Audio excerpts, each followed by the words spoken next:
What's the best thing to lick off your fingers? Beef ribs. Shovel. Hot Cheetos. What is happening? Man, I was very excited to do this podcast. That answer just went so many different directions. No, let's not get into that. Well, let's get into it. Man, SHAH-AMEER had a good one. Dude, oh my god, it's crazy. So, I didn't even know what question you were going to ask, right? But I was like, in my head, I just put in beef ribs. Whatever the question was going to be. Oh, fit in that doesn't make perfectly. it as fun. Well, realistically, you mean to say barbecue sauce. Barbecue sauce, yeah. But like... But I guess a little bit of that no, but that's rib insane. flavor. Because even if you were like... If you were to be in a movie, I would have said beef ribs. So, you're telling me you were going to say beef ribs no matter what? No matter Why? what. Why? What was the reason? Well, because I usually have trouble coming up with something. So I was just like, all right, let me come up with something random as hell, no matter what, and then it's going to go. And I had a great answer for what you were doing. You really did Is have that a true good though? answer. Is that true though? Does that stand true for you? If you were to lick like the barbecue sauce of beef ribs off of your fingers, that you would enjoy that? I would enjoy that, yeah. I mean, we did that when we went to our southern trip, and we had some beef ribs. And no, did We had a lot of barbecue flavored things. Yeah, and so that's always good, you know, licking your finger off barbecue stuff. So Amber, True. you said chavel rice, which you Don't eat. licking Well, okay, so Can I when just you say that eat- I resonated most with your answer? Just to start. well, Like, yes, Hot Because I Cheetos had- was a fire answer. literally. That was so, yes, literally. I don't know why I said shovel. I just imagined myself eating desi food. I don't know if you guys eat like desi food with your hands, right? And you know, like at the end of the plate, there's always like you do that little like wipe down and then like you lick your finger. Do you guys do that? Yeah.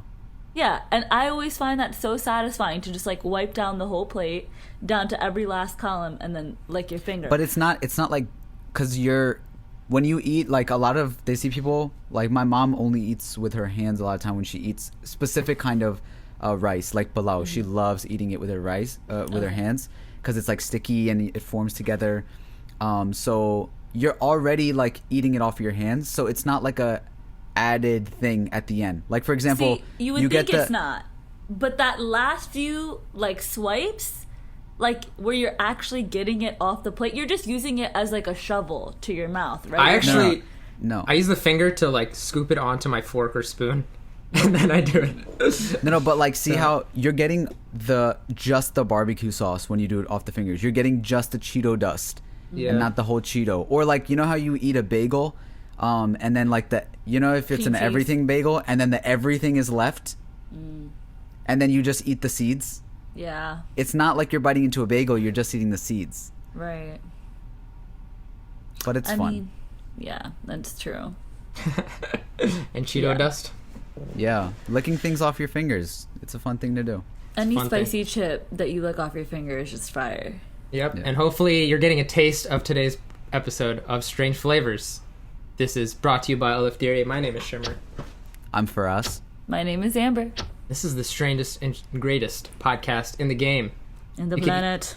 in the planet. You can email us or send us your music on strangeflavorspodcast@gmail.com. 2 people sent in really nice tracks last time, and that Oh. was awesome. So I'm glad they did, and we always link it in the description below. So, this might be your chance to get your music out there. Yeah, and they work. Are those the songs that are in the podcast today?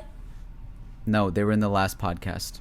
And they were cousins. Nice. They were cousins with each other, and they had fire music, I'm sure. I'm just saying that so Amber doesn't ask in the future episodes. So I was actually going to leave you alone in this. There's also a new application for new co-hosts in the description. but yeah, you can listen to this podcast everywhere, for real. And you can also watch this podcast on YouTube. You can see my beautiful kind of beard growing. This is the longest that SHAH-AMEER has ever gotten his facial hair to grow. It was never on the cheeks before.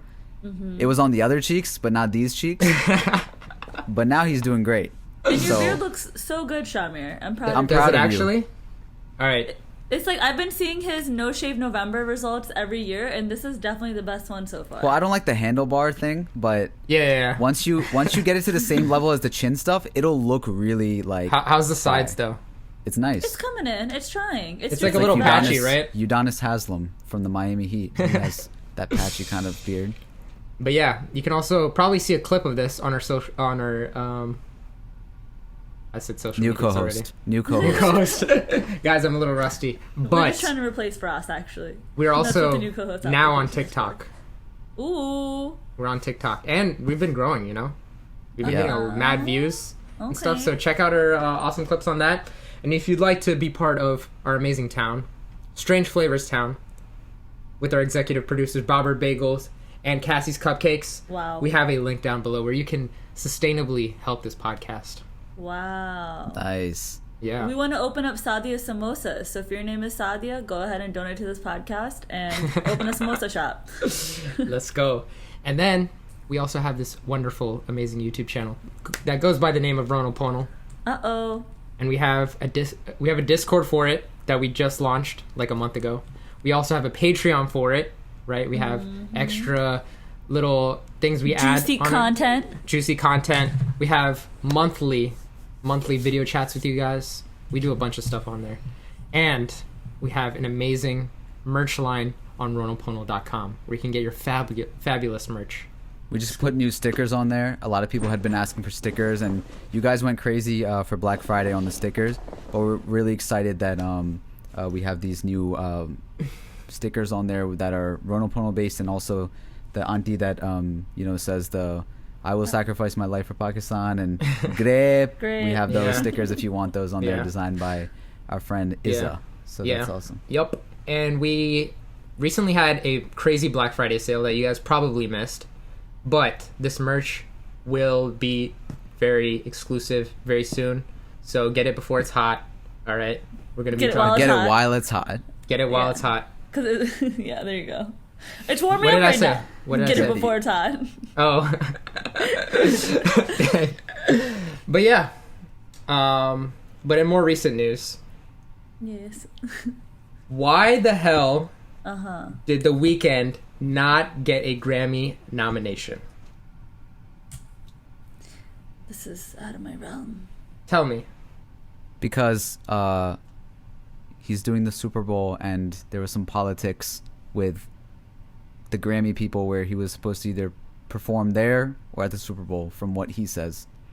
And so therefore, the politics continue in the Grammys, and now he doesn't get to get nominated because somebody felt a certain way at the Grammys, from what is being told from his people, I guess. That happened with Nicki too, I'm just gonna say. It's kind of like, it doesn't make any sense, and it hasn't made sense for a while, where I don't know who these people are, but they give it to whatever, like, Who they whoever feel shows like. up and whoever's playing nice with them. And I mean, like, remember when it was like, I think it was Jay-Z and Kendrick Lamar and I was just about to bring that up. and who else was it? Like a really Macklemore.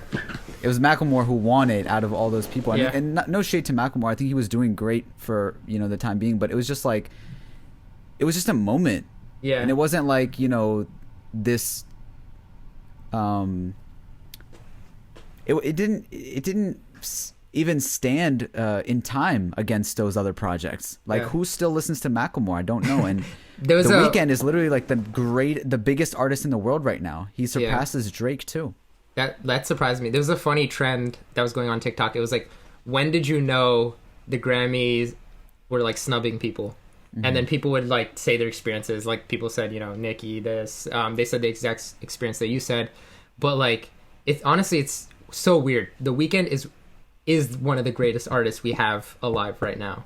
Like, in terms of popularity, in terms of actual music, in terms of his singing ability, like, not Did they even go a based single. off of numbers for? If they If it was did, based then off he of would numbers, be, he would win. all of Okay. them. Yeah, he was top 100 Billboard on most, of his songs. Like, his album was huge culturally. So what is it was based huge. off of? Like just a decision of a group of people? Yep. What Yeah. do they just Well, decide the the, same- cultural same impact thing is or like- something? I think there's like a criteria that they say that things have to meet, right? It's the same thing as the Oscars. Yeah. And You also have to submit it, but like, he did, submit. the thing is, like, these these, I guess, award shows are still being held to such a high standard, and people still want them so badly. And if there were to be some sort of like a protest against them, you know, if you're somebody who has been wanting that all their life, has grown up on that, you know, there's a lot of artists that will still go to either the Grammys or the Oscars because they're like, wait, I don't want to miss out on this. It still means a lot to me, and I got nominated, and I might win. And until we have something of equal comparison that is like as good as the Grammys, right? This goes for any industry. The NFL, right, where you have players who still continue to play in the league and don't really like their experience, but there's nothing as good that offers that type of an opportunity. The Grammys and the Oscars are still the Grammys and the Oscars, and that's kind of what you know. They'll always have that value as long as we continue to give it to them. And I don't know what it would take. Do you think it's going down? I don't think so. I think it like, you know, changes, but if you still want to talk about accolades, you know, it still comes down to how many Oscars and how many Grammys somebody has like won. I see a lot of these artists, especially like last year, they'd be like, the Grammys sucks, you know. And even like Tyler, when he won a Grammy, he was like, you know, I don't deserve this category, but thank you. I've always wanted this, but thank you. But you know, I see a lot of artists now that got nominated this year, and they're like, oh my god, I got a Grammy. But literally, like the last year, they're like, oh, they snubbed me, or you know, 2 years ago they snubbed me, but they still come back to this award. That's what I'm saying. It's still exciting. It's still like, imagine, you know, say you got nominated for a Grammy. Yeah. Wouldn't it still be a Grammy to you? Yeah. Yeah.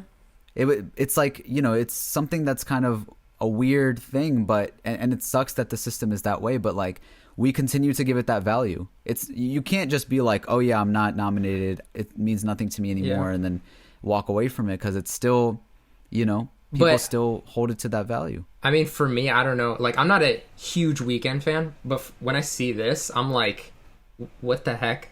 Like this just threw me off. I'm just like, this man deserves something, especially a Grammy. Like he is Grammy material. As soon as I heard the first single, I'm like, okay, this is a Grammy. And like the album, I'm like, okay, this is a Grammy. But and like last point about the value thing is that, you know, I remember when Drake came out and I forget what award he won. It might have been a Grammy or something else, but he said, like, you know, to all the artists out there that are thriving and, you know, making great music and moving the culture, you don't need one of these. But Drake can say that at his stature and at his point because he has so many. No, I think what he was saying was like, as long as you have fans showing up to your shows, right? Like that's all you need.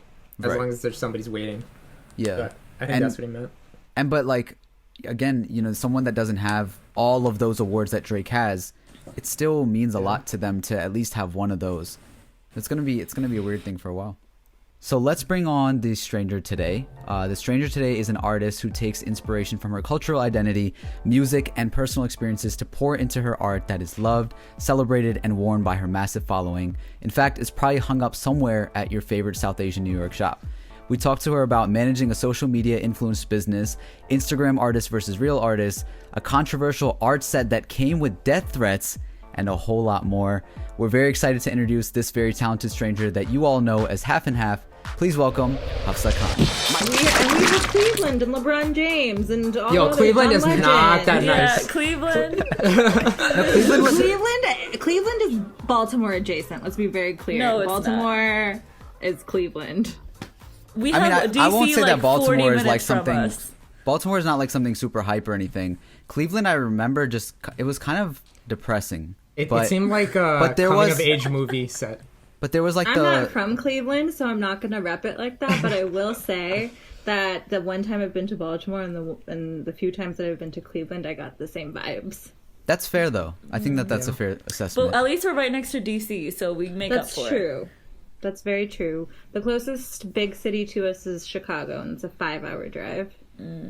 That's like New York for us. Not bad. How has this year been for you? This year has Did it impact like your day-to-day or not much? Yeah.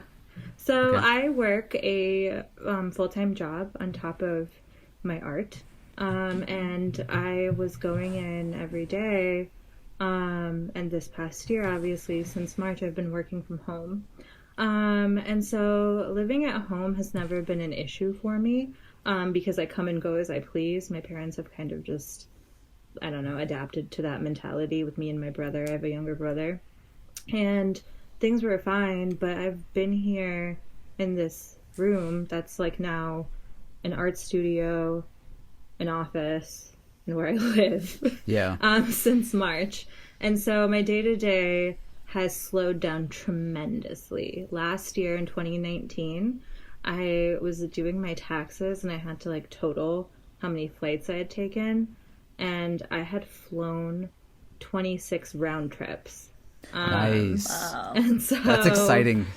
Yeah, so it was really crazy because this year I've gone 2 places, you know? And so it was a huge lifestyle adjustment.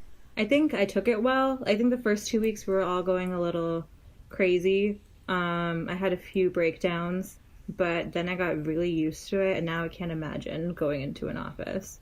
And so my routine has changed and my mindset has changed. I feel like I've grown up a lot emotionally, and taken on a lot more responsibility of myself. I feel like I didn't do that previously because I was just on to like the next thing. Like I was like, this thing's done, on to the next thing, moving really fast, and life just slowed down.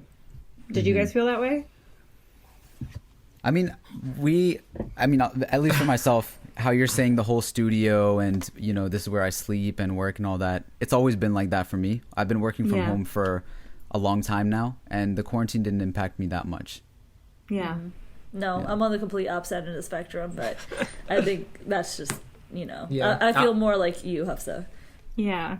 I'd say I'm somewhere in the middle, but definitely on the this has been my studio and stuff like that. So How do you guys feel like working and living in the same space? Like, does it often feel like you are going to work where you live and I living actually where you work? made this separation. Like, I started sleeping in a different room, and then Really? yeah, and so I think it helps for me because before, like, my bed's like right there, and then I Yeah. used to work right here all day, and so then just like noticing that I can like relax more, like just seeing Yeah. my bed, I'd be like, oh, I want to relax, but now sleeping in a different room, it's like, okay, this room is strictly just for work. My bed's right behind me. I live in the basement, and I'm at my desk right now. So I work here, But and the I go to sleep basement there. is a large space, though, right? Like, are you in the Yeah. whole basement? Yeah, I mean, it's not that big. Yeah. It's probably the size of some people's rooms, but Yeah. it is that kind of, it's like an entertainment center and all of that. So I can go to like, you know, a few steps and feel a little bit different, but it's okay. Yeah. I mean, I've never minded it. I think it depends on the type of person too. I'm a very like True. introverted type of person who just likes to keep to himself. So it's kind of like I've always wanted that anyways. Yeah. Yeah. I get that. I was just watching your butter chicken podcast that Yeah. you did last year, and I love those that was guys. this I'm a huge year. fan. That was this year? What? No it way. was January. Nah, Oh. nah. What? Oh I, It my was world. January. that's because I remember originally watching it the first time. I just Yeah. rewatched Yeah. it, but I remember watching it the first time, and it was definitely a year or two ago. Yeah, it was a few years It ago. was I feel like. January. You're lying. That's insane. Yeah. I'm actually Guys, it was in January. That's crazy. It I'm was a blown different away, world, but- though. It's not this world. But it feels like Yeah. it's been Right. like a year since then. Yeah. I think you can't say it like this was this year. It has to be like pre-pandemic, post-pandemic. Yeah. Like I guess just different technically life. it's December right? now, and that was January, so we're pulling up on a year. Yeah. True. But I want to say like I'm a fan of that podcast. So shout out to those guys, DJ Sherrod and Same. DJ Juicy. Yeah. That was an awesome podcast. I remember at the end of it, you know, you were talking about personal growth, and that was kind of one of those goals that you had. So you said that, you know, you wanted to kind of really lay back and kind of work on that for yourself. You had been working a lot on your business. So do you feel like during this entire time that you've been kind of alone, not taking those flights, that you've gotten a chance to work on that? Yeah, I think so. I think that I have done and explored so much work, and parts of my art that I haven't in like 5 to 10 years that I just did in the past 6 months. One of those things was painting with acrylics. I had moved so deeply into digital and graphic art this past year that I totally forgot like where I came from. Like I totally forgot the origins of my work. And a couple months ago, like when the pandemic started and there wasn't much to do, I was like, let me like re-explore this part of me that kind of kicked off all of this other stuff that I've been doing. And it was definitely something that I missed and craved so much. And I really practiced that skill too. So that was really a great thing that I feel like I was able to grow on mentally, but also my physical skill, that I hadn't feel like I'd, practiced in such a long time. Yeah, that's really good. And then you started working on your physical health, it seems like, with these juice cleanses. What are you trying to do, like clean out your pipes? You're trying to empty out the pipes? I bought a Peloton. Oh. And I was so excited. Is it worth? Hasn't delivered. It hasn't delivered. It doesn't deliver until the end of January. Wait, what? Why? Did you buy it? The Peloton, like 2 weeks ago, the Peloton industry is like Booming. So it's booming. Like I'd say invest in stocks. They are so backed up from from quarantine where everybody wanted a Peloton. When I finally got on the train, they were like, we can't deliver this to you until like the end of next month. So yeah, waiting for it to come. We'll let you know. But I feel like then I've it's been celery trying juice? to get. Until then, it's celery juice. Didn't know that it was like. But how long can you ride a bike indoors, though? I'm really curious. I don't know. I'm like one of those like girls that does spin classes and like religiously, and so I did those like for 2 years straight, like 3-4 times a week. And then I stopped, and I feel like it's going to be the same vibe, but maybe it won't be. Because I feel like the spin class is like, it's kind of like a little party. Yeah. Like they kind of get it, like it's lit, like the person's yelling, it's hype. But like, in She this probably got a situation- disco ball in her room or something. Like that sound. But back to Get in the this vibe. juice cleanse. How's It's that going? pretty gross. Today's day one. You guys caught me on day Oh, one. So, okay. yeah, I really didn't know celery juice was a laxative. I was in the bathroom for a really long time. That's why I said you're It's trying to not clean out your pipes out. pleasant. I mean, I guess it worked, right? Wait, you didn't know that when you started the cleanse? No, I didn't. I didn't know it was a laxative. I didn't know that this cleanse was specifically to clean out my insides. And so my mom and I both took... I just didn't. I'm sorry. I just didn't know. And so my mom and I thought celery juice was going to be like an appetite suppressant or something. But I took it and then I smelled like celery all day. And I only touched it for 2 seconds. So I'm wondering if you like consume that much celery juice, does it start to come out of your pores? Because my hands still smell like celery. And like now I feel like my face does even after I showered. So It's maybe like one it of those. does. It's like maybe every vegetable has something like that where you know how like they say if you eat too many carrots you turn orange. You turn orange, yeah. Yeah. Maybe that's like the thing with celery. That's like the side But effect. I made my mom like take it wasn't. Oh, a your nails shot, are like, turning it green. was- Funny. I made my mom take a little bit of it with me. And like she knew like all of its health properties and stuff, but she hates celery. And so like she did this thing where like, do you remember like when you were kids and like you took medicine, your like parents would like plug your nose and like make you say a prayer before you took it? Like it was like 1 or 2 lines. My mother did that. I wish my she, parents did plugged that. her nose.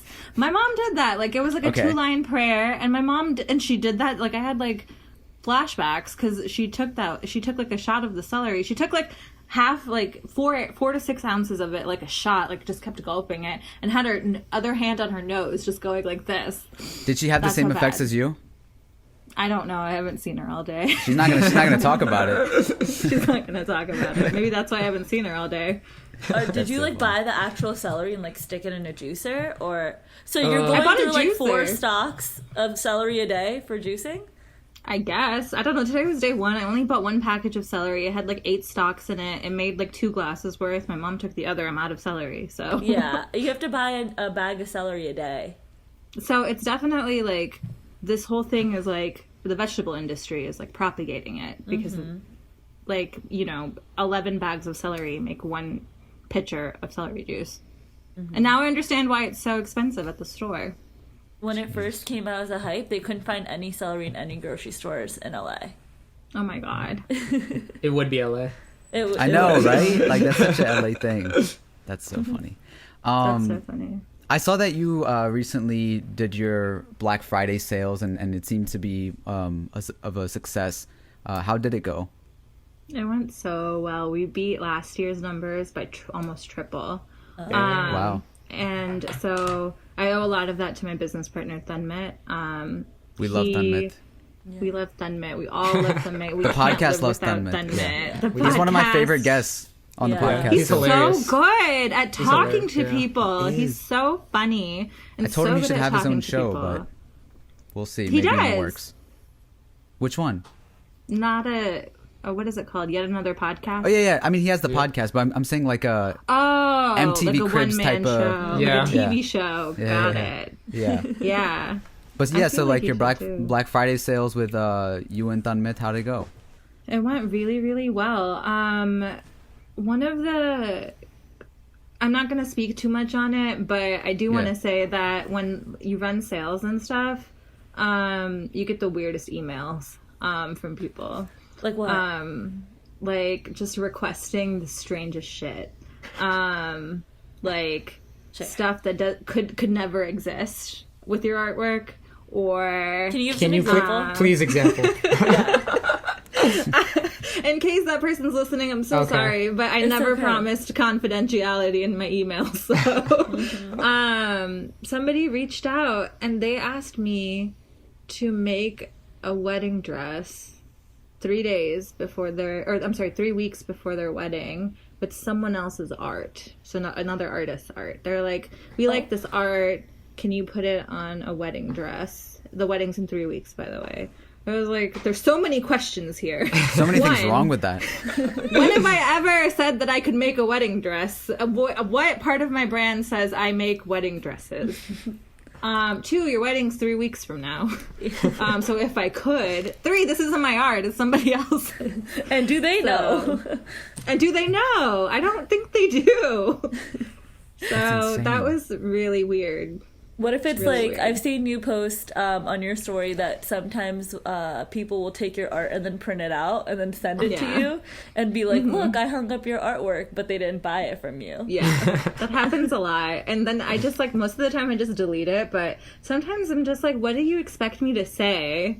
Like, oh my god, so beautiful. Like on printer paper with faded ink. Thank you so much for stealing. It's black Have and a nice white. day. It's black and white. Yeah, so it happens a lot. People send it to me. And like sometimes I genuinely feel bad because I'm like, maybe this person's somewhere where they can't order my artwork, but it's never the case. They just really printed it out. Some people are also just like kind of ignorant about the way that things work, and sometimes they think that, okay, like what you're describing is actually something that happens a lot in Pakistan and India, where somebody Yeah. sees a dress and it's not just about like, you know, actually drawing art on there or something like that, but just literally like design patterns and things like that, where they're like, can you take this and put it onto this dress? And Yeah. they don't realize that, you know, that is a form of stealing as well. And, Yeah. and to the original They designer. really do. They also take the exact designs of someone else's dress like overseas like so many times. My mom has done it. She's like found a fancy designer who like makes something for thousands of dollars and sent it to her tailor. I'm like, Yeah. that's stealing. I mean, Yeah, that's what I'm saying. I don't that's- think they know that, like, or understand that concept of like, you know, how that works. They think it's just like a quality thing. Right. Yeah. I don't know. Exactly. So I mean sometimes you can give them the benefit of the doubt. Other times it's just pure like, this is stupid. There's like 2 emails and a website link in my bio that I'm constantly promoting. So Yeah. No, I'm glad that, you know, you're doing this well with the business side. I think like, you know, seeing you from only the small amount of time that I think we've heard of you. I know you've been on it for on Instagram and just doing your art for a long time, but even the short amount of time that I think we've witnessed what you've been doing, just seeing you go from like that sort of full-on art page to like running this entire business, and the way that you're so open about it and really proud of it is really, really like cool to see. What was it, or along with that, who is it that really pushed you to go hard on like the business side? Oh my god, it was Thanmit. Thanmit and I have been friends. And for those of you who don't know, he runs his brand called Roots Gear. He's been doing it for 13 years. Thanmit and I have been friends on social media for about 5 years. And I think that all of you guys and I have known each other for about 2-ish. And so he reached out to me like 5 years ago when I was painting on like watercolor paper and just like posting photos of my art. And he really liked it. And he was like, how can I help you make this into apparel? And so we worked together in 2017 on creating a line for Roots Gear that was like in collaboration with me. But it was so difficult because he wanted to take watercolor art and put it on a t-shirt.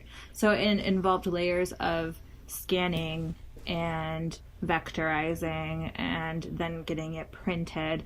And it was new territory for both of us, and it was difficult. But we worked on it, and then we kind of left it.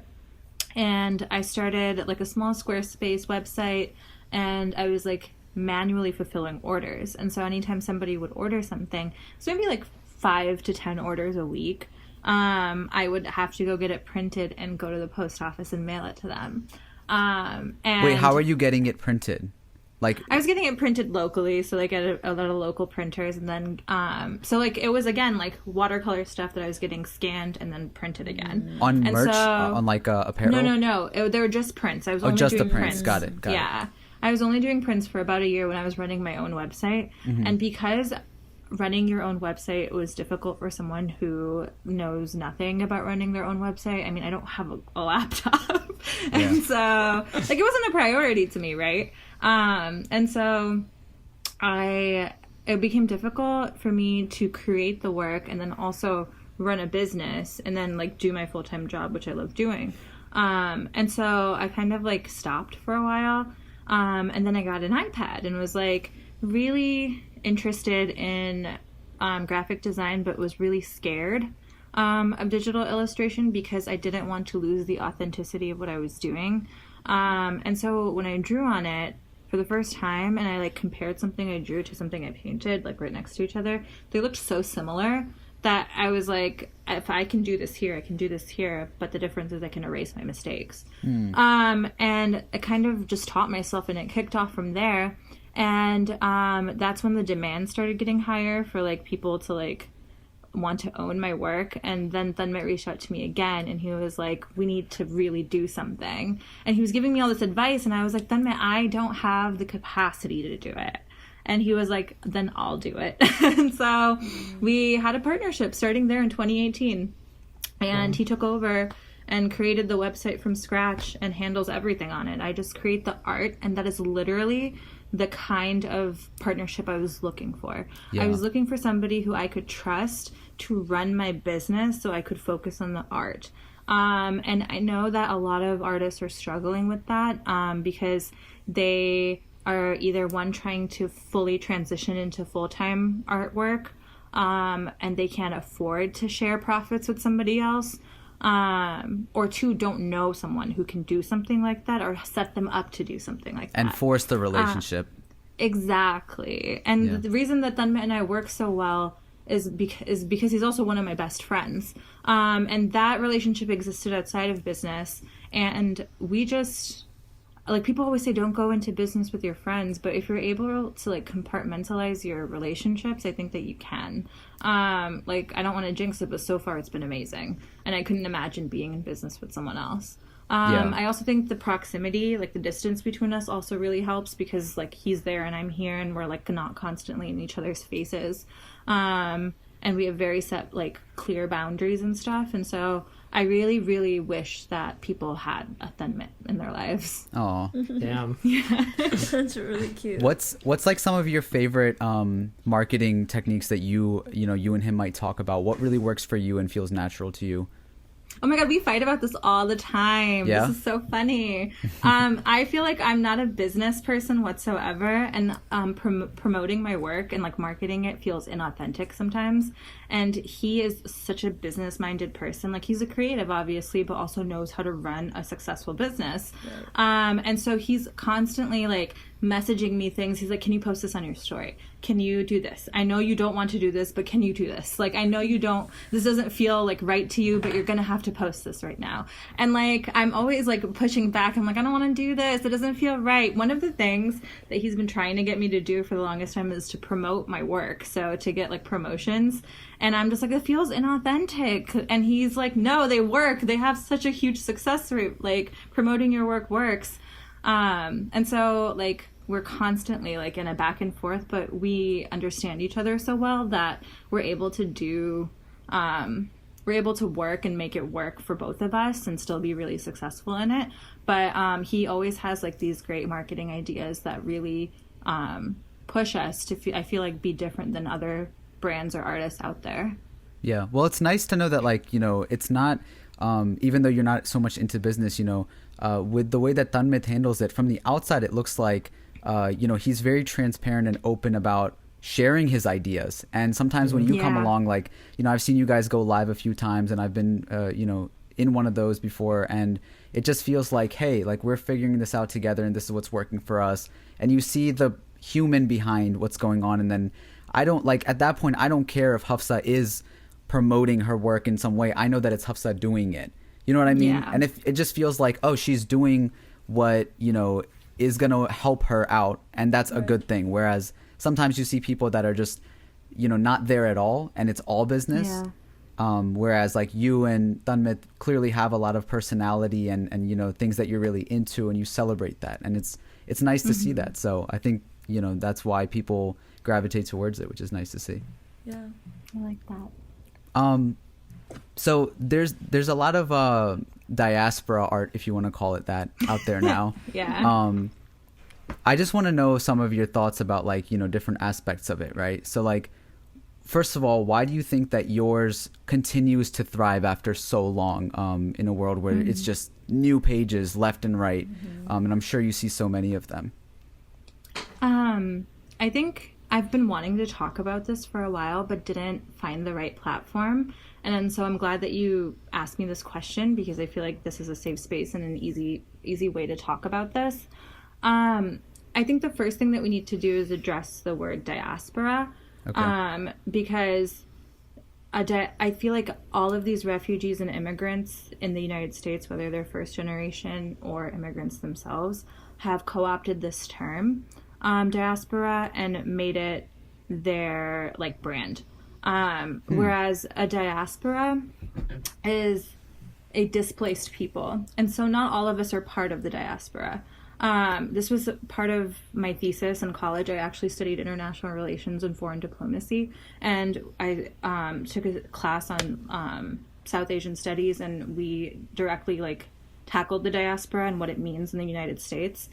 And so the diaspora, the South Asian diaspora that exists in the U.S. is displaced people. So the displaced people are people who have left their homelands because of persecution or other reasons that have like caused them or their like family to be oppressed. And so a lot of us have left our homelands voluntarily. And so I don't think that we're considered part of the diaspora. My family came to the United States just because they wanted to. Like, no one pushed them out of their home countries. And so we're an immigrant family, but we're not part of the diaspora. And I think sometimes it becomes a disservice to not mention that, because there are people who have, like, a lot of like Punjabi Sikh people have left their homelands and are actually part of the diaspora because they were forced to be. A lot of religious minorities, Shias and Ahmadis from like Pakistan, are part of the diaspora because they're forced to be. But a lot of us are just immigrants. And we have our own struggles, right? But people who are part of the diaspora have that added layer. And I think that it's something that I've been wanting to talk about because I just see it everywhere on social media. And I think that it's so that's important even why I about used it, right? Like, all I see is this term didn't exist, like, to me, you know, a few years ago. And then now I didn't see even know about it. South Asian diaspora art, diaspora podcast, like everywhere that there's something South Asian related, I see the word diaspora next to it. And I appreciate you, like, even sharing thank you that so knowledge. Much. Didn't even know. To kind of spread that awareness. Exactly. I think that we don't talk about it. It's not part of our vocabularies. It's just a word that everybody's been using this entire time, and nobody's like needed or like had any sudden urgency to look into what it actually means. Yeah. And like, why would you, right? Like, it's just something that you assumed came By with your context immigrant clues, identity. Yeah. And so that's something that I definitely wanted to talk about, because I think it does such a disservice to people that are actually part of the diaspora. But let's categorize it in a way then that makes more sense, which would be, I guess, just South Asian art pages. Is that fair to say? Mm-hmm. Yeah. I think so. If you wanted to finish the thought, go ahead. I was just... Yeah, no, I agree with you. But I was going to say that there's just so many people taking their stab at it. And I think that's so great, you know? It just bothers me when people like blatantly rip off your ideas. It doesn't bother me when people are inspired by your ideas and create work. It bothers me when people take your ideas, create work, and then try to sell it. That's the big issue, right? Because you're trying to capitalize off of someone else's labor, whether that be like physical labor or mental labor, right? Like, you didn't come up with the idea. And so it's happening left and right. People send it to me all the time. I think that there's a very distinct difference between Instagram artists and actual artists. People who create like work that's just for content purposes, and people who are actually creating pieces of art. And there's nothing wrong with doing either. I just think that it's important to notice the distinction, because a lot of people reach out to me asking, why didn't you draw art that like represented this struggle? Like, why didn't you do anything for this protest? Why didn't you do something for these people? And I think that it's so important, but I think it's different. I think there's people who exist out there to do that, and it's important work, but it's not what every artist's responsibility to do with their work. Like, yes, I noticed that this like thing is happening to this specific community. I'm going to donate my time and money, but I'm not going to make art about this because it feels inauthentic. And so I think that the Instagram art is more related to clout. I think it's related to like, I mean, obviously it's related to clout, but I also think it could be business to, like, too. It's business, which sucks. Yeah, which I mean, that's really my sucks. issue with those posts that you're talking about. Like, some people, Yeah. we don't know how authentic they are. And I think that's Right. what's very scary sometimes, for me at least. When I see these posts, I'm like, oh, it's a great post, but how authentic is the art behind it? And then you have to question Right. that every single time a tragedy happens, is this person looking at it as an opportunity to have Yes. make perhaps their post go viral, or, you know, get There's caught off of somebody it?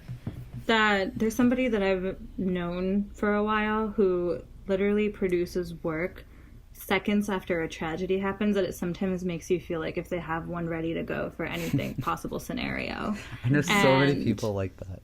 It's just so crazy. You know, Shamir and I talk about this. He actually like kind of opened my eyes to this, but it's like, when like it's not even about South Asian art. This happens, with artists on Instagram and social media in general now, where someone will die, and then a few seconds later you'll see, like, for example, like Nipsey Hussle dies, okay, and then the next second you see him in heaven with like Kobe and Juice WRLD, and they're like fist bumping each other. Those are my favorite. I hate those. I saw one with like Alex Trebek, who just died, who's from Jeopardy, and then it's like I saw him. that one, and was like, RBG what? was in it. Yeah. And Ruth Bader Ginsburg. In what scenario would Ruth Bader Ginsburg be meeting Nipsey Hussle in heaven? Like, I don't understand. And like at first I was trying to tell him, like, he was at the time Kobe died, and he was like, and he was kind of like, yo, like, what's up with this? And I'm like, bro, like, this is Kobe Bryant. And like, when I guess I'm naive to a lot of it, because whenever I can't make art unless I'm like, into it in that way. Exactly. There are things that we do with our brand Ronopono, which is like, we're thinking in ways of business. But then as personally on my page, I'm just like, bro, what are you talking about? Like, this is Kobe Bryant. Like, people feel passionate, this and that. And then when he showed me the heaven stuff, I was like, okay, yeah, like, this is weird. It's so corny and weird. Yeah. It's so it sells, corny though. and weird. And it gets them the clout, so. Yeah.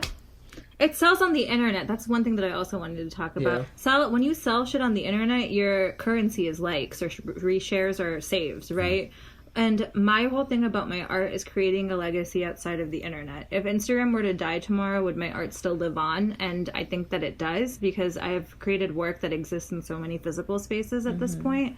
That's something that I very much last year made a conscious effort. I was like, I'm going to get my work in physical spaces where people that are real life walking, not on their phones, can stop, look, and see this is my art, and it exists outside of the internet. Because I'm an artist, like I'm not doing this for Instagram.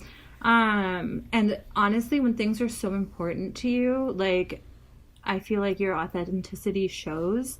Because when Nipsey died, I was such a huge Nipsey fan for the past 4 years, just loved his music. And so when he passed, I was literally in an airport and Thenmik called me and he was like, Hafsa, did you see? And I was like, what? Like, I was about to board my plane. He was like, Nipsey Hussle was shot. And I dropped the phone because I just it was like shock. And it took me 2 weeks to even think about drawing him. And then when I finally did, when I finally did, I was like, this feels weird, but I'm doing it because I want to draw him. And I drew him. And then immediately people were like, how can I purchase this? And that's when you have to think about, are you going to be the person that profits off of someone else's death? And that's when you had to make that conscious decision that no, I'm not. I could have made a couple racks from it, but I chose not to because that's just weird. It's so strange to make money off of someone else dying. I just feel like so many people who do this kind of work on the internet do that, and it's just sad. Well, I also get it when like someone, is not an artist and say, I really like what you made and I want to have it to also honor him and I want to possess that, right? But I guess the difference might be that like, you would have to pay for it to get made, but not profit off of it. Is that fair? That is fair. I would say that's fair because I did do that for a couple of friends. I just gave them the file and I was like, you guys can go get this printed. Sure. Yeah. I want to know like what is kind of critique that you might get along the way. I'm sure when you first were making art, or maybe even now, are there times when people are like, yo, she's not authentic, or she stole her work off of who was hate copy or something like that, or whoever the artist may be. Have you ever faced things like that, and how do you navigate through that sort of critique? I think I've never been in a position where somebody said that I've ripped off or stolen someone else's art or their ideas, but or exploiting I do critique. Culture. I mean, I haven't gotten that. Okay. I just gotta say, the That's fact good. that you haven't gotten it is amazing, because Yeah. I have seen a lot of different people get accused or something like that. So you know that yours is more original or specific to you. And I feel good about that, but I could see if somebody were to say that to me, if they didn't know who I was or like followed my journey for the past 10 years. Because I got Instagram when it first existed in 2010. Yeah, you said you were like one of the first 7 people to have Instagram. Yeah. Like what? I was. And so I posted art back then, right? And so I've been on this journey for a pretty long time.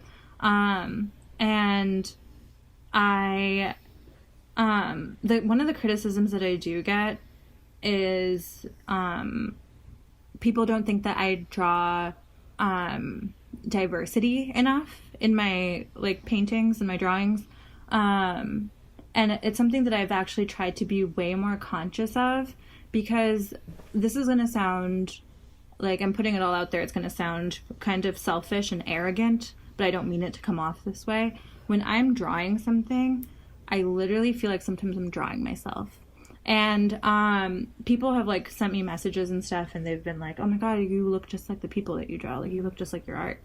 And I didn't start to realize that until I saw a pattern that these women that I was coming up with in my imaginations looked so much like me, to the point where they were all reflecting my own skin tone. And so if you were somebody who didn't know that and looked at it from an outside perspective, you would see this South Asian woman just drawing light-skinned women. And so somebody brought it to my attention, and I did some reflecting, and I was like, really, like, I have been doing this, like, subconsciously, not because I'm trying to not be representative, but because I've just been drawing myself.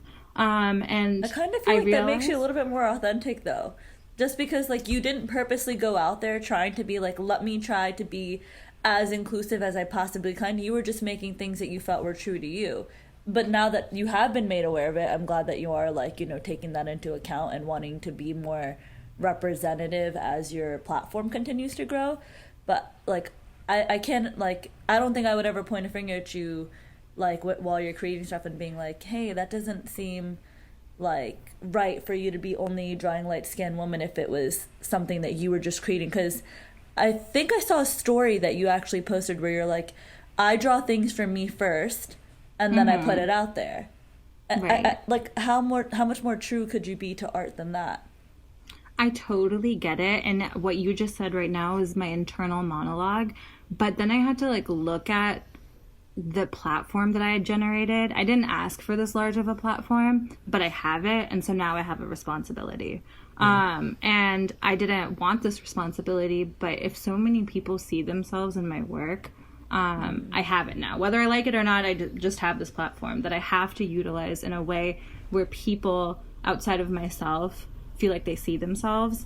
And I totally, like, I struggle with this conversation all the time. Like, what you just said is literally my internal monologue. Like, I have this conversation with myself. I'm like, this doesn't feel authentic. I'm doing this for somebody else. But wait, I've already created this platform and people are looking up to me. I do need to create something that they relate to.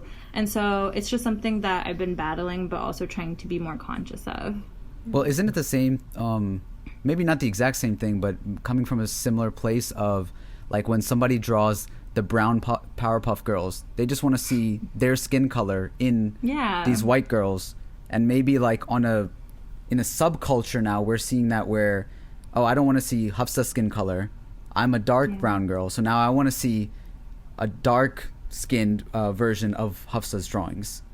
So maybe it's like a sub sort of feeling of that same thing that we've grown up with, whether it be African Americans or the South Asian community or whoever, that just want to see that representation. There's other people within our own cultures that maybe want to see further representation. Absolutely. And I get that. And I think it's important. And as somebody who has this large of a platform, it's something that I do need to do. But I don't like when I'm demanded of it. So that's the issue, right? Of course, when people are like, you need to do this. You have to do this. Like, how dare you? I'm like, well, I'm just painting myself into these images, into these scenes, into this art, because I just never saw me, Hafsa Khan, in a museum. And so like people always say that, like, artistry, like, requires some sort of vanity, and I guess it manifests itself this way sometimes. But I do understand the social responsibility I have as somebody who has a platform of young women who want to see themselves in these beautiful ways. And if that's what I'm set out to do, then I'm going to do it no matter how they look, because we all come in different shapes, sizes, and colors. And so I think that's really important now, but it was something that I was struggling with at first, because I was definitely just doing what I thought was myself in a non-microaggressive, non-confrontational, or anti-racist way. I was just creating work that seemed like it was mine and me. But things change, and I think that, you know, the same way that we demand the people that we look up to in the media for answers, results, and representation, I don't think I'm excluded from that if I have even 10 people following me. Yeah, it's good at least that you publicly talk about it and acknowledge that sometimes you don't get it or that you do get it, because it is your brand. It's literally called Half and Half. And it's kind of weird to, I mean, I always thought that that's what your art was, is, you know, all the girls do look like you. I thought that was being done on purpose, and I just thought that that's what it is. But it would be weird for me to be like, where am I in Half and Half? Where am I? Right? I don't know. I thought that was kind of obvious, but whatever. Yeah. So you mentioned that, you know, you want to see your physical art, and you've been working on that and stuff. We've seen that your art has been in, you know, different shops and live events and weddings. You work a lot of, like, commission pieces and stuff. I want to know what the process of that is, whether it be like oh, this would be a great opportunity to get my art out there, or like if everything is kind of commission based?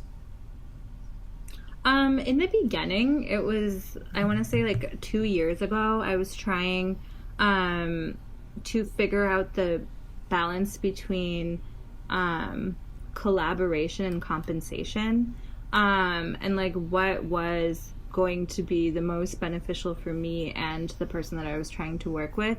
And so I did do a few things. I did reach out to like certain event hosts and gallery owners to get my work out there, but I feel like my social media presence has kind of like elevated me to a level where people just, when you do one restaurant, like it literally opens up the door for 10 more, and so like when other ones will reach out to you and be like, I want this in mind. Got it. Yeah, so I did one restaurant commission work, very small, that kind of opened up doors to other restaurants, and then it kind of escalated from there. Now I feel like I've done too many restaurants. I feel like you can't walk into a South Asian restaurant in New York City without seeing my art, which I didn't want to happen because I don't want to be the restaurant girl. But working on restaurants is so much fun. Like, it's honestly like working with shop owners and store owners and like retailers, restaurant owners, to figure out what their brand is and like what their theme is going to be, to like develop like specific work for them. Is just such a fun process. I don't think I'm going to stop. Was your first restaurant for those? Was it? No, it was the chai spot. Oh. It was the really cool thing was the first time, it was like shortly after you put up your work and for those, and I went there, and I don't know what it was like an internal like happiness, just because it was the first time I had ever seen South Asian art like printed and displayed Hung up, ever. yeah, like ever. And so like to go in there and see and be like I just had a lot of respect for you in that moment, to be like, wow, not only is this a South Asian girl that's doing it, is printed, being appreciated on a wall by a business, by like, you know, it was just so cool. So I'm glad that even though you're saying that's played out, that, you know, people are able to see that all around, and hopefully out of New York City and maybe around the U.S. I actually wanted to ask you something further. I think we went to an event and you were actually doing live painting, which I've like never really seen too often, but that was really cool because, you know, like your brand is so powerful that people don't just want to put your art on walls, they want to see you make the art at the location and the event. Those are so fun. I've done like 3 or 4 of them, and the first one was in like a club-like setting, which I was terrified of. But the people that I worked with Sharad and Juicy, they actually got like a black light, we got glow-in-the-dark paint, and we did it like super cool in a club setting, and no one bothered me with it. And that it was such a positive experience that I continued to do it that way. But it's been such a fun experience to do that, because it adds another layer to like whatever event you're throwing, because people like being part of this collective thing. And anytime that I've done it, I've always had like people that were there participate, and it's so much fun. I think that it's definitely something that I had never seen before happen in at an event, and so I think it was cool that we did that. It was nice that people could add to the canvas at each thing, because I remember you and I both went to this place in DC that was having like this show of some sort, and you had you weren't doing live painting, but you had a canvas there, and you left the paints open for everybody to kind of add something to. And throughout the night, it just got filled and filled and filled until, I don't know if you remember this, but at the end, like close to the end, somebody went and they just like wrote like something really mean at the bottom, just like kind of almost destroyed it. So me and you sat there like fixing it, like trying to cover it up with different paints and stuff, but like everything else that was on there just seemed like you or whoever took that home would have like a piece of the event like wrapped into one, which again, never seen before. Yeah, that's funny. So you get to travel a lot, as you mentioned, you know, because of your art, and you know, you're going to all these different places. What have you learned about like the people that you meet along the way, or about yourself? There's a lot of kind of characters that you meet sometimes, or people that help you out along the way, but what's the kind of like the main takeaway that you've had? I think So most of my travel has been either event related, showcase related, or specific to hanging physical things up or to do murals. And Okay. so most of the time, if it's like commission client work, I'm meeting with like restaurant owners, retailers, and those are pretty like straightforward professional meetings. And I really just love that people, like, regardless of, you know, their cultural background, I feel like they're able to have a productive conversation, because my parents were a little skeptical in the beginning. They're like, oh, you're gonna work with like another South Asian Desi shop owner, they don't know how to do business right, they're gonna ask you Ooh. for discounts. Yeah. My parents That's said important. that a lot, and they didn't. I've never been in that scenario, and so I think that I've been dealt some very lucky cards in these instances. And those conversations are always great, but you know, events and like showcasing stuff, showcases are great. One of the bigger ones was the Butter Chicken podcast. We put up a bunch of work, had the conversation, it was really cool, met a lot of people who had been following me for a long time. And so that was such an amazing experience. But the events that I used to do during like party settings and like large gatherings were always very interesting. You met the strangest people. People who didn't know anything about you, but then like made weird assumptions. People that wanted to participate in the art, but then like critique it like explicitly. So there have been some interesting characters. But I still love doing those so much, and I hope that post-COVID that we can do them again. Yeah. I actually remember the first time I met you, it was super awkward because it was mad embarrassing for me afterwards, but I didn't know who you were, because you had all your art basically on your page. So I think I first was you introduced couldn't to put you. a face to a name. Exactly, yeah. So I was introduced to you based off of our friend Isaac's Mercy X Mankind show. And they said, everyone was saying, oh, Half and Half's art is on this jacket. I was like, oh, who's that? And then I like looked it up, and then I followed you.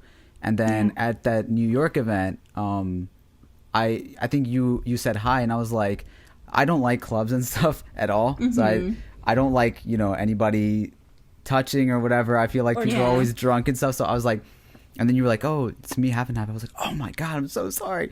But I wanted to ask a question with that. Like, what was the decision to, like, you know, you used to have so much of your art, you kind of like mysterious, almost hiding behind your art. And then now you're really, you know, more out there and really expressive about who you are, what you look like, what you're into. So what made that transition?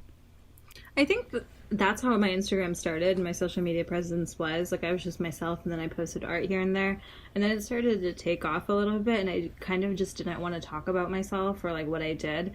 The number one reason, though, was not a choice of mine. I actually used to work for a U.S. senator who was running for re-election, and then after that was running for president. And so I was not allowed to show myself, so it wasn't a choice. So you would have otherwise. I would have. Yeah, I would have. Okay. A lot of people I thought it don't was know like that. I'm a Frank Ocean like mystery artist or something. No. I'm a big believer in expressing who I am with my brand, because then like my brand wouldn't make sense if you didn't know who I was. Yeah, for sure. There's a lot of artists out there who don't show their face, which I understand. Maybe they just want their art to speak for themselves, but then you kind of don't get what their art is about unless you know them, I feel like. And so it's not a conscious thing. People always say, Instagram actually sent me a notification the other day that was like, consider making a Finsta. They didn't use that language, but like they were like, consider making us an Instagram for yourself. I was that's going to just ask your if close you've ever friends. thought about that. I haven't, because I just post everything like on my page, like all of the weird nuanced stuff. I feel like I'm so like deep into Twitter culture, and I'll post like weird nuanced stuff on my Instagram from Twitter sometimes, and my Instagram followers get confused and they're like, what are you talking about? I'm like, wait a minute, you guys don't know my real personality. Well, you seem like if you were one of the first people on Instagram, that you're probably into social media and stuff before other people. And did you have like a Tumblr and stuff too, or no? Yeah. See, I knew it. How did I you? was one of those girls. How did you get on Instagram? It was just like a beta thing? It was just a beta thing. My friend was like super into social media at the time. She's like, hey, I discovered this app. You just post pictures to it. It's just like Twitter, but it's just for pictures.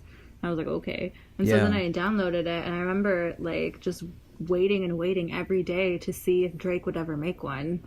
And he finally did. And I was like, there's a purpose for me now on this app. How are you with like keeping up with, you know, there's always something new that you have to now do, whether it be like, oh, now there's when stories first came out, and then there was, you know, reels and this and that, and especially running a business, are there more things that you have to keep up with, and how are you with that? Yeah. And I need Dunmit for it, because I literally just made a business account like a week ago. Well, not a week ago. It's been a month. But because, you guys want to know why? I have such bad anxiety with the insights. Like, I don't care how many people it's reached. I don't care how many comments or likes it has. They took away my like numbers. I don't know unless I like go and click on it. I just hate seeing when people send my photos to other people that are just pictures of me. And it happens so often, and I get terrified, and so I just didn't want to know. And Thunmit was like, you have to do this. We're literally a business. And so I did it. So I'm not great with it. I need to be better at it and to utilize all those tools, because they're great marketing tools and they reach completely different audiences. And so I do need to make more conscious effort of it, and I'm so glad that he's able to help me do that. But I'm not on top of it by any means. Do you treat it as like a 24/7 thing, or do you designate like certain time to be on social media and not? I'm on it way too much. I don't have the time for it. I'm just on it. Well, you're a Tumblr girl, so Yeah. I think that's like part of your. I think my Tumblr's still around. I think it was called Half and Half in Your Coffee. Oh. Is that where it came from? Yeah, that's where it came from. On Instagram, when I first made my Instagram handle was Sharni, which means lioness, because that's what my name means.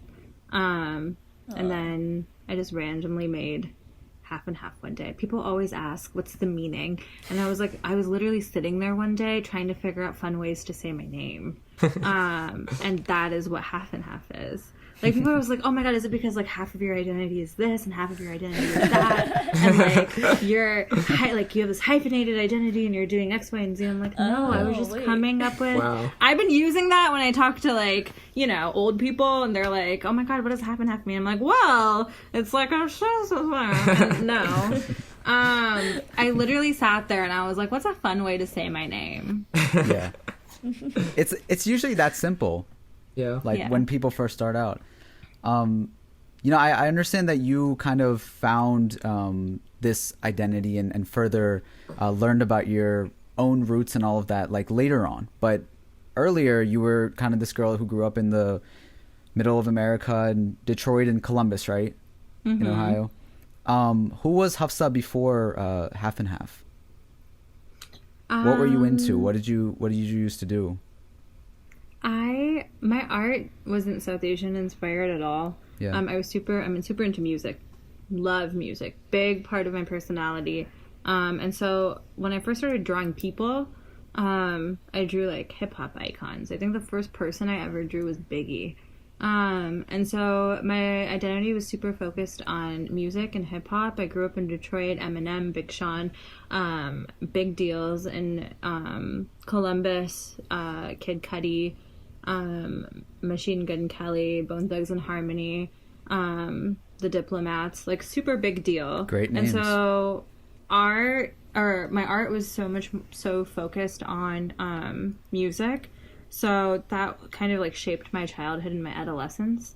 But from an artist perspective, before I was painting and drawing, I was actually making stuff with clay. So I was a ceramicist for like 4 years. And so I was actually going to go to college for it. I got accepted into Juilliard.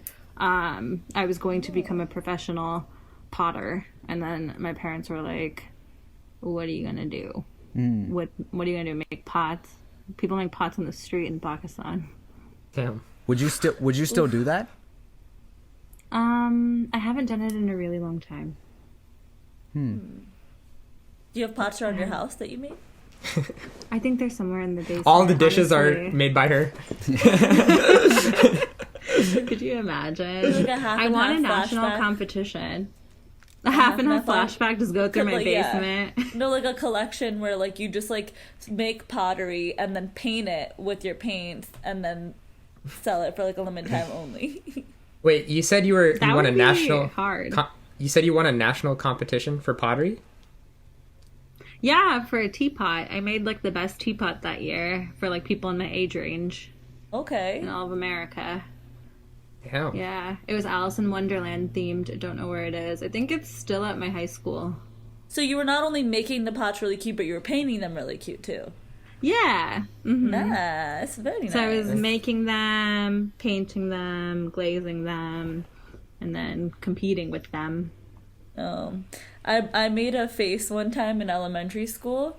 Like, it was like one of those like projects that you made, and I brought it home, and we're supposed to be like making a self-portrait, and my family was like, who'd you try to make? And it was just like random pieces of a face just like attached, falling off. Like my eye was like 6 times bigger than the other It was Picasso. So you've always been into art then, since you were really little. Was there anything Yeah. else that you used to do, besides like art stuff, whether it be sports or anything else you were into? I had a diary I found when I was like 16 or 17 from like when I was 7 or 8. I kept diaries. I was super into astrology. As a kid, like when you walked into my room, I had 2 posters. You One still was are a into astrology. Yeah, I am. And so I had like this huge poster on like what a Scorpio is. And then I had like a poster on like the different kinds of dinosaurs. So those are my 2 passions. But I found this like little Scorpio diary with like a scorpion on it from like 1992, or sorry, not 1992. I was born in 92. From like 2000, and I'm like looking at it, and on this one page it was like, when I grow up, I'm gonna be an artist or a Pizza Hut owner, because I really loved pizza and art, and I was so focused on it. And I remember just looking at it, like thinking about it the other day, and I was like, damn, I really did that. Like I really told myself that I was gonna do it, and I did it. And it's just like, Wait, so you have a I pizza didn't even know shop? what being an artist meant. No, I don't have a pizza shop. One of those dreams came true, but Yeah. when's the pizza shop coming? You being You a know, we'll Scorpio, see.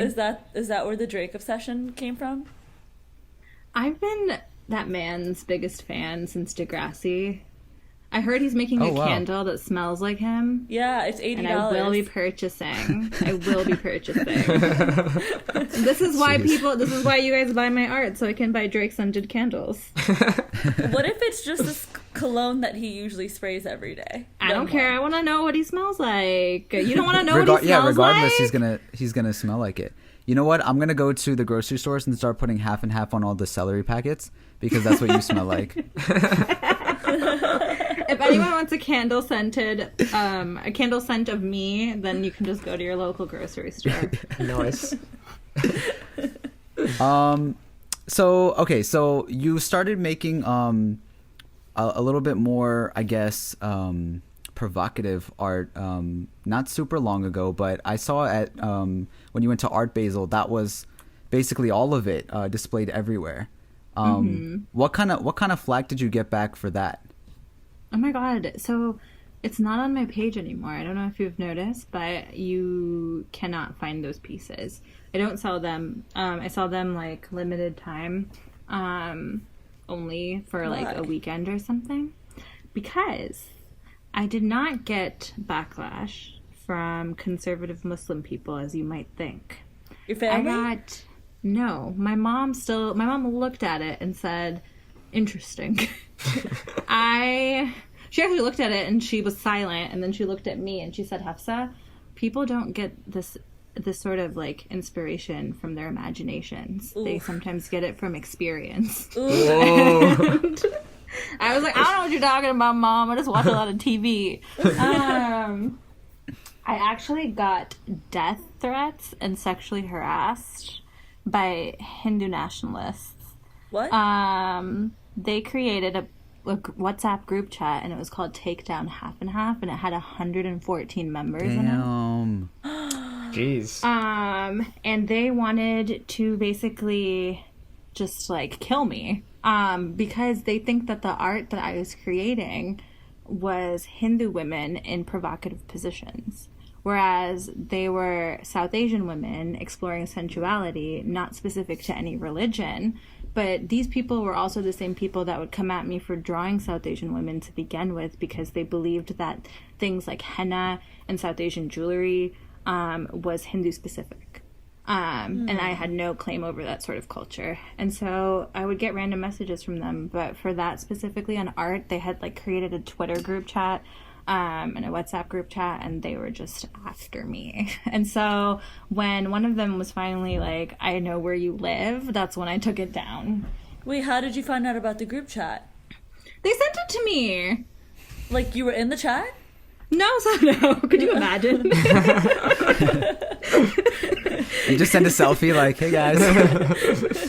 Oh my god, could you imagine? Actually, a lot of it, they were talking to each other in Hindi, and so I couldn't read it. But why give into it? Like, I mean, somebody or another's always going to be mad at something.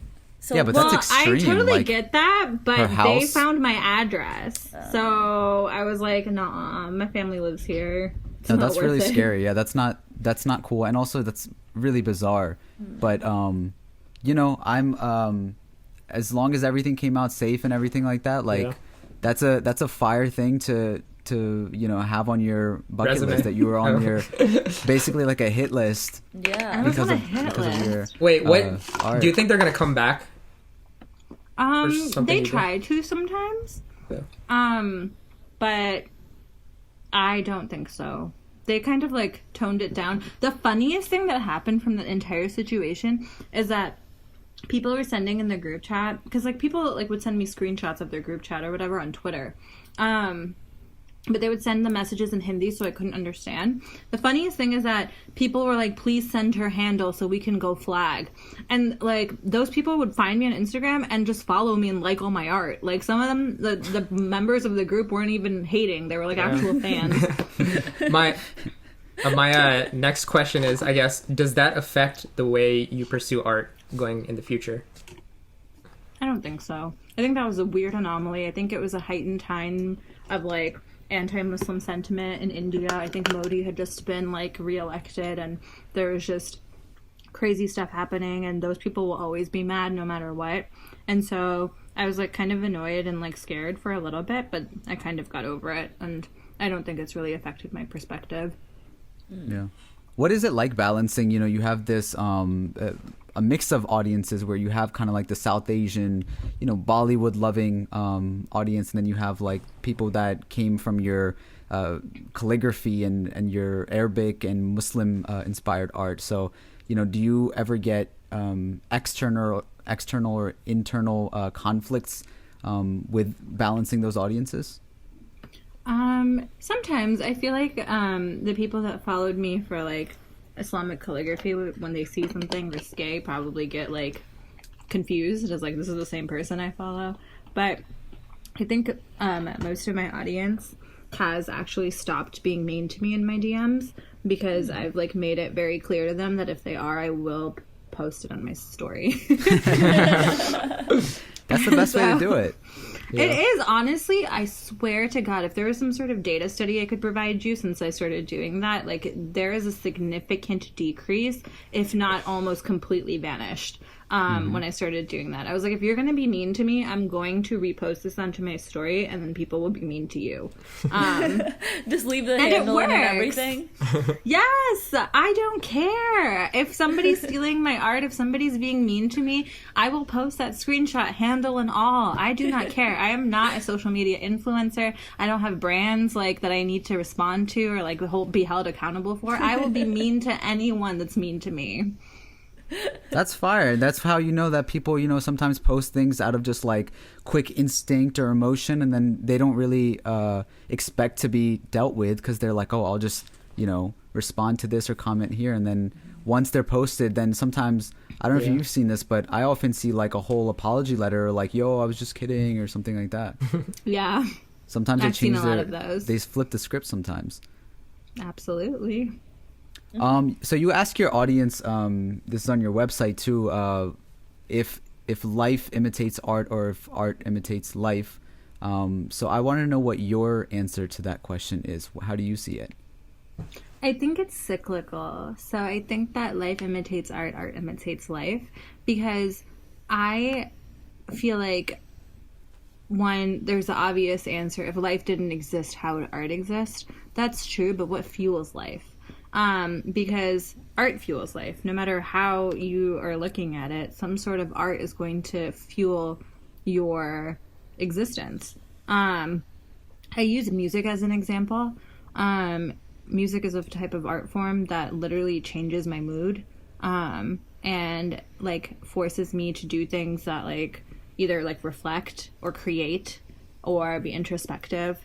And I think that that is an example of life imitating art because it forces me to do physical things. But then, you know, art imitates life because how can art exist without a lived experience? And so I think it's a cycle. It's a fun thing to think about regardless, and you know, for ways to for people to reflect on it. So that's cool. My dad always says something, he's a graphic designer and an architect, but he always says that God is the greatest designer of all time. And Yeah. I've always Bars. loved that because it's just I like love that. one of the things that I get you know, really excited about with that sort of quote is fruit. The way that, like, you know, when you take off layers of the fruit from the cover to looking at it the inside and how it's all Yeah. shaped and everything, like you can continue to dissect a fruit more and more and it gets more and more special. And it's just like it's crazy how this works, how this is engineered and crafted. Like if you were to think of it in that way, of the terms Yeah. that we use to describe our work, which is like art and engineering and crafting and science and all of that, like it's crazy how much goes It's into so like crazy. My one grandpa actually product. called me. My grandpa actually like called me into his room the other day, and I was visiting him, and he was like, "I need to talk to you about something." I was like, "Great! Like, what did I do?" And he was like, "I need to talk to you about your art," and I was like, "Okay." And he puts on this like YouTube video explaining the golden ratio by Fibonacci. So the Fibonacci sequence of numbers is like 1, 3, 5, 7, 17, 15, and they're all divisible by 1.6, and it's this number that's found in nature. So like everything reproduces in that number. So like the numbers on like a flower, like the number of petals on a flower, the number of like blades of like leaves on this plant, or like the number of times that like rabbits can multiply, etc. And so those numbers, like Fibonacci came up with the sequence, and he said that those numbers literally like influence every single type of design in life. From like architects use it, but also designers do. And the first person to kind of like illustrate it was Leonardo da Vinci. I know you guys have seen that like iconic image of a man inside of a circle with his arms spread out, and like there's all these numbers and like a triangle in between. Right. That triangle in between is like measuring the span between that person's arm and their leg, and so that number, one of the Fibonacci numbers, presents itself again. Mona Lisa's head is actually within a square, and that square follows the Fibonacci sequence as well. And so just another prime example of how literally science is the reason that like obviously like life exists, or how life exists, which literally influences design that you create. So like it's, we could say that it's art that's not found in nature, but it's literally found in nature. Sure. Did he start putting that up to your art? Was he relating it to Yeah, yours or he was like, anything? "Do you use this when you draw? Like, do you pull up Leonardo da Vinci's manuscript every time you draw?" I was like, "Yes, Nana, of course I do." This was not Fibonacci one. That's funny. What's Yeah. next for Half and Half, and what's next for Hafsa Khan? Half and Half is finishing up some work for the year, just some Christmas commissions. Worked on 2 really cool dating apps this year. Really want to expand my work into different apps and user interfaces, so kind of want to explore that. So you Hafsa worked is on going- art for that, for the dating apps? Cool. So like if you go into the app and like you're trying to like upgrade your profile or something, Yeah. you'll see my art. And like if you're trying to like pay for likes or something, or like to have your profile show up on top, you'll see my art. So it's like different slides. Really cool. So it's been super fun, and I actually really enjoyed it. So I kind of want to explore doing that a little bit more. But Hafsa is going to learn how to relax because Hafsa has been running on E for the past 4 months. And so next year we'll be focusing on relaxing and physical health because Your Peloton's coming. And my Peloton is coming. And I'm just going to be so fast, you guys. Well, you know, from anytime that I've seen you, whether it be speaking or, you know, portraying yourself, it's always come from a place that I don't think any of us would be able to tell that you're not relaxed or that you're not comfortable in your own skin. And, you know, it's really nice that you're always honest about where you are and where you hope to be. But, you know, just kind of hanging in there and giving hope to other people. I think that's really admirable, and you should be proud of yourself for that. So, yeah. Thank you, guys. Yeah. This is honestly such a great conversation. Thank you so I'm much for glad. being I'm here. glad. Where can people find you besides Half and Half on social media? Is there anything else that you want to plug or that they should look forward to seeing you anywhere? No. Half and half on Instagram, half and half and half on Twitter because someone else took it. Oh, So rude. And then half and half on Apple Music. I don't have Spotify, sorry. But What is that, for playlists or are you singing? For playlists. I'm not singing. plug the Half and Half website. dropping beats. Oh my god, no, absolutely not. What's the website? The web? Oh, halfandhalf.com. Awesome. You'll find those all linked below. So before you go, we ask our strangers a question at the end of every podcast. So if SHAH-AMEER, if you want to take that away. You could describe yourself in any flavor. What would it be and why? Pistachio. You knew that from the top? Pistachio. Yeah, I did. I love pistachio. I'm green and creamy and sweet and kind of ethnic. So here we go. Kind of ethnic. Because every time you get a pistachio flavor, anything, anywhere, I feel like everyone's reminded of home a little bit, whether that be South Asia or the Middle East. I think pistachios are so, like, iconic to us that we can claim them. You know, pistachios are like our cherry on top. Exactly. I just thought That's of that. such a great way to put it. But no, they're the pistachio on top. We can't compare it to the Pistachio on cherry. But if you put it on put like it a on middle everything. dessert They or do. something, or even just on Kashmiri anything else, chai. that's a good one. Pistachio.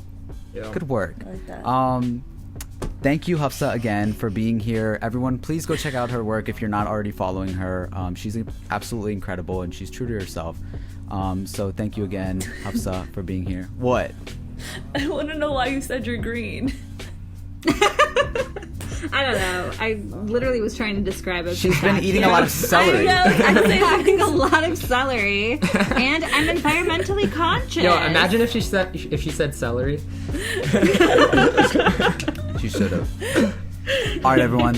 Thanks for listening to another episode of Strange Flavors. It's been another week. Another flavor. The littlest stranger. We'll talk to you next time.